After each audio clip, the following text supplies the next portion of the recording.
قرآن آپ کے بیٹے کو یہ سکھاتا ہے، حدیث مصطفیٰ بھی یہی تعلیم دیتی ہے کہ سب سے پہلے بوڑھے ماں باپ پہ خرچ کر۔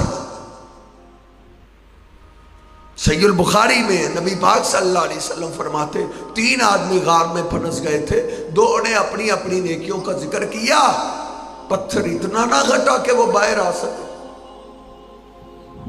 تیسرے کو کہنے لگے تیرے پاس بھی کوئی نیکی ہے جو اللہ کے سامنے تو پیش کر سکے؟ تو رو پڑا، کہتا اللہ میں غریب تیرا بندہ ہوں،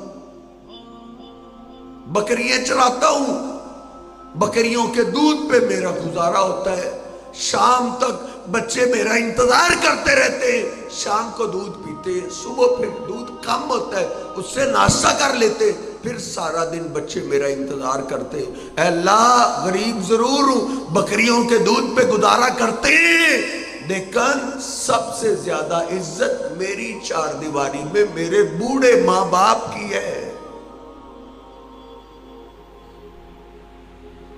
دے اس قرآن حدیث کا تو دشمن بن رہا ہے، اپنی اولاد کو دشمن بنا رہا ہے۔ تیری اولاد بھی قرآن پڑھنے والوں کو مذاق کرتی ہے کہ تم قرآن حدیث پڑھ کے مولوی بن جاؤ گے تو کیا کرو گے؟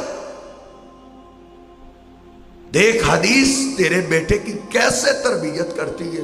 نبی پاک صلی اللہ علیہ وسلم فرماتے ہیں وہ آدمی روتا جا رہا ہے اور بیان کر رہا ہے، اے اللہ غریب ضرور ہوں لیکن میرے گھر میں میری 4 دیواری میں سب سے زیادہ عزت میرے بوڑھے ماں باپ کی ہے۔ جب بکریے دوتا ہوں، دودھ لے کے آتا ہوں، اے اللہ تجھے تو پتہ ہے نا میں اپنے بیوی بچوں کو دودھ بعد میں پلاتا ہوں، سب سے پہلے میں بوڑھے ماں باپ کو دودھ پلاتا ہوں۔ ایک دن میرا آزمائش کا تھا، میں دور نکل گیا بکریاں چراتے چراتے، واپسی پہ مجھے دیر ہو گئی، گھر پہنچا بچے بھاگے ہوئے آئے، بابا آئے ہمیں دودھ پلائیں گے۔ میں نے جلدی سے بکریوں کا دودھ دویا، بچے میرے ساتھ ساتھ، میں گیا سیدھا بوڑھے ماں باپ کے پاس، میں نے کیا دیکھا؟ فَإِذَا هُمَا نَائِمَانِ، میرے پہنچنے سے پہلے میرے بوڑھے ماں باپ سو چکے تھے۔ اللہ پھر میں نے اپنی نیند کو خراب نہیں کیا، میں پیالہ پکڑ کے اپنے بوڑھے ماں باپ کے سرانے کھڑا ہو گیا۔ وَالصَّبِيَّةُ يَتَزَاغَوْنَ عِنْدَ قَدَمَيَّ، بچوں کو کون سمجھاتا، وہ میرے پاؤں کے ساتھ چمٹ کے مجھ سے دودھ مانگتے رہے۔ ابا ہم آپ کے انتظار میں، ہمیں بھوک لگی، ہمیں دودھ پلا دو۔ میں نے کہا یہ نہیں ہو سکتا کہ میرے بوڑھے ماں باپ بھوکے سوئے رہے اور ان سے پہلے میں تمہیں پلا دوں، تم نے ان کو سونے ہی کیوں دیا؟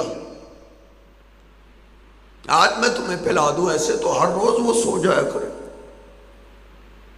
میں اپنے بوڑھے ماں باپ کے سرانے کھڑا رہا، بچے میرے پاؤں کے ساتھ چمٹ کے مجھ سے دودھ مانگتے رہے۔ حدیث پاک کے الفاظ ہیں ذاک دابی ودابہم حتی اصبح، میری اور میرے بچوں کی یہی کیفیت رہی کہ صبح ہو گئی، صبح تک بچے میرے پاؤں کے ساتھ چمٹ کے دودھ مانگتے رہے۔ میں بوڑھے ماں باپ کے سرانے کھڑا رہا ساری رات، سارا دن میں نے بکریاں چرائی اور میں واپس آ کے لیٹا نہیں ہوں، میں اپنے بوڑھے ماں باپ کے سرانے کھڑا رہا کہ آج مجھے دیر ہوگی اور میرے بوڑھے ماں باپ میری دیر سے آنے کی وجہ سے بھوکے سو گئے۔ میں نے اپنے آپ کو یہ سزا دی کہ میں کھڑا ہی رہا، میں بیٹھا نہیں۔ اللہ تجھے تو یاد ہے نا، حتی اصبح، ایسے ہی میری اور میرے بچوں کی کیفیت رہی کہ صبح ہو گئی۔ صبح وہ اپنی نیند پوری کر کے خود بیدار ہوئے، سب سے پہلے پھر میں نے اپنے ماں باپ کو دودھ پلایا اور پھر اس کے بعد اپنے بچوں کو دودھ پلایا. اے اللہ اگر میرے گھر میں میرے بوڑھوں کی یہ عزت تجھے پسند ہے، میرا کھڑے رہنا، میرے بچوں کا بلک بلک کے مجھ سے دودھ مانگنا، اگر یہ تجھے پسند ہے، آج غار کے دانے پہ پتھر آ گئے، زندگی خطرے میں، اے اللہ اس پتھر کو ہٹا دے. شیخ محترم عبداللہ ناصر رحمانی صاحب بیان کر رہے تھے کہ جب اس نوجوان نے اپنی اس نیکی کا تذکرہ کیا، تقطعت الصخرۃ، اس پتھر کے ٹکڑے ٹکڑے ہو گئے.